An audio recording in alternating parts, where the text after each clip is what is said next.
শীতকাল তো প্রায় শেষের দিকে। সবাই নিশ্চয় গাজরের হালুয়া খেয়েই নিয়েছেন। এইভাবে একবার বানিয়ে খেয়ে দেখুন, আশা করি আরও বেশি ভালো লাগবে টেস্টটা। প্রথমে গাজরগুলো একটা গ্রেটারের সাহায্যে গ্রেট করে নিতে হবে।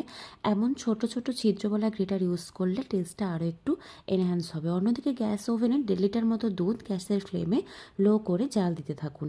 এইবারে একটি কড়াই বা ফ্রাইং প্যানে ঘি দিয়ে তাতে একটু কিশমিশ ভেজে সাইডে তুলে রাখুন। তারপর সেই কড়াইতে তেজপাতা, আগে থেকে পেস্ট করে রাখা কাজু, আমন্ড, কিশমিশ ঘিতে দিয়ে হালকা করে ভেজে গ্রেটেড গাজরগুলো দিয়ে কিছুক্ষণ ফ্রাই করতে হবে।